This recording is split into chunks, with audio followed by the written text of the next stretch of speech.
Al fons del mar, en un meravellós palau, hi vivia un rei vidu, amb la seva mare i les seves 6 boniques filles.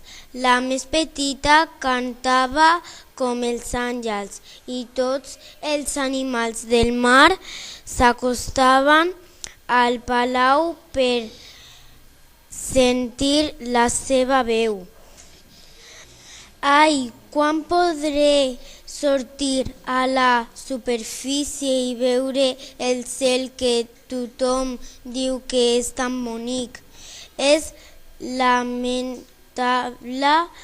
La sireneta, quan facis 15 anys com les teves germanes, li deia la seva àvia.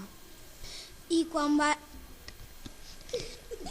va arribar el dia que ella tant esperava, el pare li va dir: ja tens l'edat, ara ja pots sortir a respirar l'aire i veure el cel, filla meva, però recorda que aquell món no és el nostre. Que bonic és tot! I com m'agrada! Exclamava la sirena, mentre respirava l'aire fresc, i llavors va veure dalt d'un vaixell el rostre del jove més vell del món. Era el d'un jove príncep. En aquell moment es va aixecar una gran tempesta. Els homes corrien per la nau i s'agafaven on podien, però res no hi va valer davant d'aquell mar embravit, i el príncep va caure a l'aigua.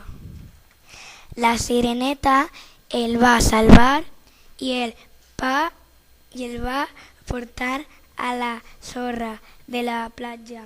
Com m'agradaria casar-m'hi, va pensar-la jove i amb aquest desig. Va tornar cap al seu món, cap a la profunditat de les aigües. Així que va ser al fons. La sireneta va anar a veure una fetillera que li va dir: podràs viure amb els humans, però hauràs de suportar un dolor molt fort a les cames i, a més, m'hauràs de donar la teva veu. Per si així no és prou, si mai el príncep es casa amb un altre, et convertiràs en escuma. La sireneta hi va estar d'acord. Aleshores va aparèixer a la sorra de la platja i el príncep se la va endur al seu castell. El noi li tenia molt d'afecte, però no estava enamorat, perquè ell ja tenia una promesa que també era molt bonica. Després del casament del príncep i la seva enamorada, els nuvis van emprendre un viatge en vaixell, acompanyats de la sireneta, i les germanes de la nòvia que seguien el vaixell li van cridar: la fetillera ens ha dit que agafis aquest punxal i el matí només així es salvaries i podràs tornar amb mostres. Però la sireneta no va ser capaç de fer una cosa així. Pobra tota sola a la coberta, va plorar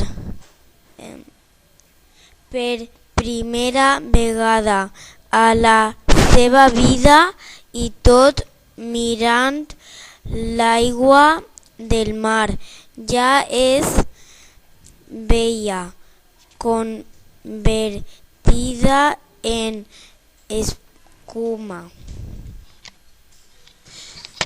I heus aquí que en aquell moment unes fades del vent se la van endur pels aires tot dient-li: Sireneta, vine amb nosaltres a fer el bé pel món, perquè has estat molt bona i t'has sacrificat i un núvol de calor de rosa se la va endur cap al cel.